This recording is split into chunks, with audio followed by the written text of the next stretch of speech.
Assalamualaikum warahmatullahi wabarakatuh. Hamdan wa syukran lillah, salatan wa salaman ala rasulillah, amma ba'du. Pemirsa TV Tabalongnya Budiman, kembali lagi dalam acara Majelis Fikih, wadahnya belajar hukum agama. Bersama saya, Saidatul Rahmah, yang akan menemani Anda selama 60 menit ke depan. Nah, pada episode kali ini tema yang kita angkat adalah mengenai haid dan nifas. Sebelum kita masuk ke pertanyaan-pertanyaan, pemirsa, kita bahas satu-satu dulu ya Ustadz, mulai dari haid ya Ustadz ya. Sebenarnya haid ini pengertiannya apa sih Ustadz? Haid, nah jadi haid itu adalah darah yang keluar dari rahim seorang wanita dalam keadaan sehat dan menurut kebiasaan, bukan karena melahirkan, dan ia keluar ada waktu-waktu tertentu. Itu haid. Terus apa nih hukum belajar masalah haid nih Ustadz? Hukum belajar masalah haid ini adalah wajib. Nah jadi wajib bagi perempuan karena ia mengalami haid, jadi wajiblah belajar masalah haid ini. Nah kemudian bagi laki-laki wajib juga belajar masalah haid ini apabila ia punya istri. Nah jadi wajiblah seorang laki-laki, seorang suami melajari bini tentang masalah haid.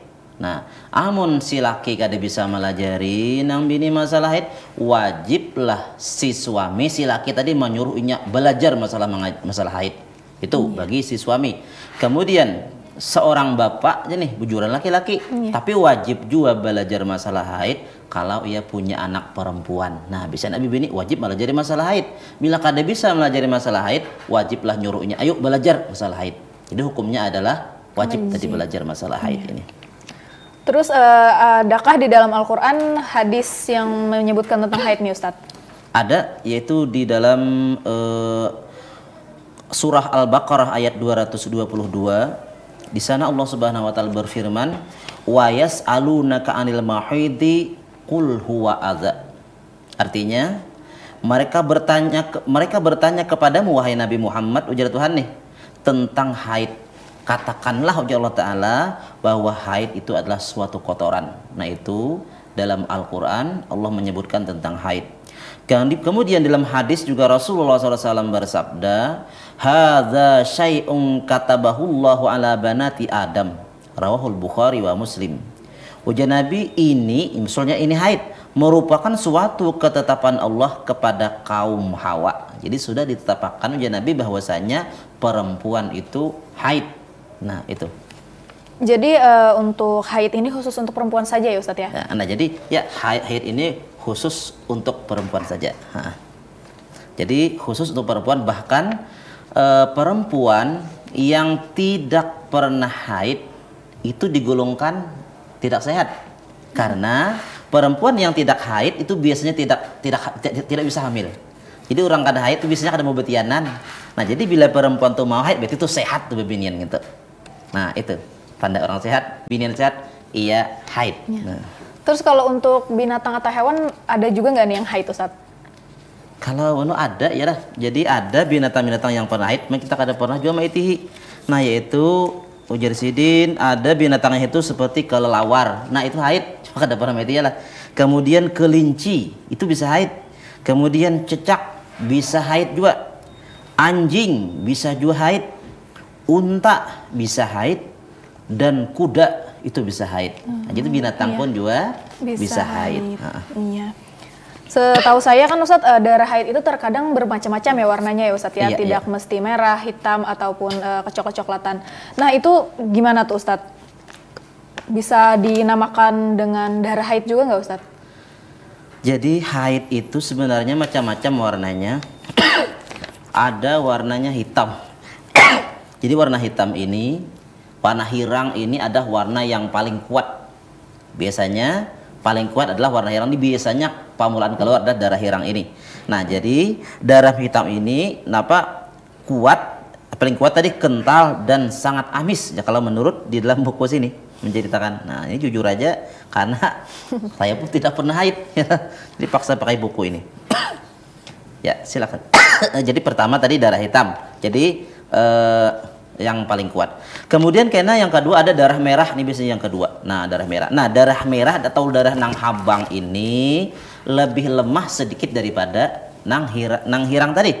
Nah, kemudian ada lebih lemah lagi sedikit. Nah, ada yaitu darah yang merah kekuning-kuningan. Nah, ini lebih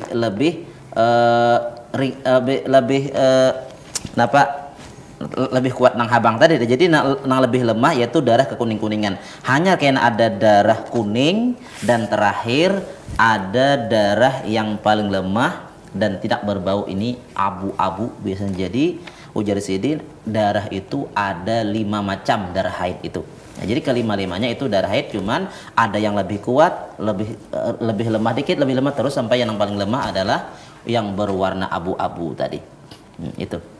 Iya, kalau untuk usia minimal perempuan datang haid itu kapan ya Ustadz? Usia minimal datang haid bagi perempuan itu adalah 9 tahun. Dihitung dengan tahun Qamariyah atau tahun Hijriyah. Nah, jadi bila umurnya sudah 9 tahun, maka keluar darahnya nih bukan karena penyakit, bukan karena berenak tadi juga, maka darahnya darah haid. Nah, jadi misalnya kurang 15 hari itu masih haid. Asal jangan lebih dari 15 hari. Kalau kurangnya 15 hari dari 9 tahun dari tahun Hijriyah itu sudah digolongkan haid. Pernah ada seorang ibu-ibu pas habis pengajian, ibu-ibu kayak apa pendapat pian, anak ulun kelas 2 SD keluar darah haid kah lain kah? Nah, jadi ujar ulun, berapa umurnya? 9 tahun. Nah, berarti ini haid. Jadi kelas 2 SD anak-anak bisa haid karena sudah 9 tahun. Nah, jadi makanya ayo pelajari masalah babul haid. Dulu ketika di pesantren kami masalah babul haid ini karena ini rumit ya lah. Jadi ketika mengajar masalah haid ini biasanya aku panggil setiap orang, ujiannya itu secara lisan. Bagaimana ini tentang haid? Amun batu lisan biasanya batiruan. Nah, jadi supaya murid tadi mengetahui masalah rumus haid, biasanya aku pelajari ini lisan supaya ini ngerti masalah babul haid. Ini tadi kelas 2 SD sudah haid. Nah, kasihan mesti ada ngertinya ya. Nah, itu. Terus ada nggak Ustadz rumusan paling lama atau paling singkat masa haid ini Ustadz?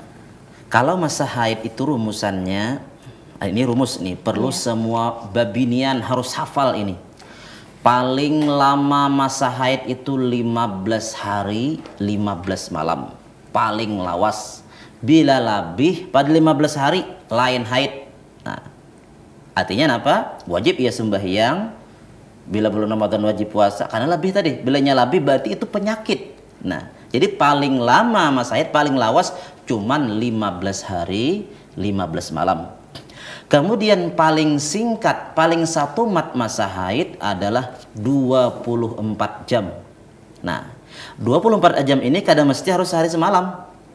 Contoh misalnya, tanggal 1 ada seorang perempuan babinian nih keluar haid 5 jam, jam itu kan udah keluar lagi. Tapi hari kedua keluar pulang 5 jam. Hari ketiga keluar pulang 5 jam. Hari keempat 5 jam pulang. Hari kelima ada lagi keluar. Nah, ini apakah haid ataukah lain? Ini lain haid. Kenapa? Karena jumlahnya cuma 20 jam. Paling sedikit masa haid 24 jam. Nah, tapi kebiasaannya bila sudah keluar terus kan kehabisan. Ini kisah orang yang tadi keluar ampih ya lah. Nah, jadi paling satu masa haid itu 24 jam. Bila kurang dari itu bukan haid, dinamakan kalau bahasa Arabnya istihadoh. Bahasa kitanya darah penyakit. Itu paling sedikit masa haid dan paling banyak masa haid. Kemudian masa suci, paling sedikit masa suci itu adalah 15 hari 15 malam. Nah, sedangkan paling banyak masa haid tidak terhingga. Setahunan kada keluar darah haid kada jadi masalah ya lah. Nah, jadi paling stumat adalah 15 hari 15 malam itu. Terus kalau untuk perempuan tuh bisa nggak sih Ustadz 2 kali haid datang dalam 1 bulan itu? Bisa. Nah, jadi bisa. Misalnya tanggal 1 atau tanggal 2. Ya, jadi tanggal 1 tanggal 2 nya keluar haid terus menerus nih 2 hari nih. Nah, jadi kalau 2 hari kan dihitung 24 jam kali 2 sama dengan 48 jam. Itu sudah haid nih. Hari ketiga suci. Nah, jadi haidnya ini cuman Cuman tadi apa? 2 hari. Nah, jadi mulai tanggal 3 terus misalnya nih tanggal 3, 4, 5, 6, 7, 8, 9, 10, 11, 12, 13, 14, 15, 16, 17. Hari ke-18 ini haid lagi. Kayak apa nih? Memang kedua-duanya haid karena dihalat oleh 15 hari masa suci. Nah, jadi bila masa suci sampai 15 hari berarti bujur itu kedua-duanya adalah haid. Kalau masa sucinya kurang dari 15 hari, berarti itu ada yang istihadoh atau darah penyakit tadi.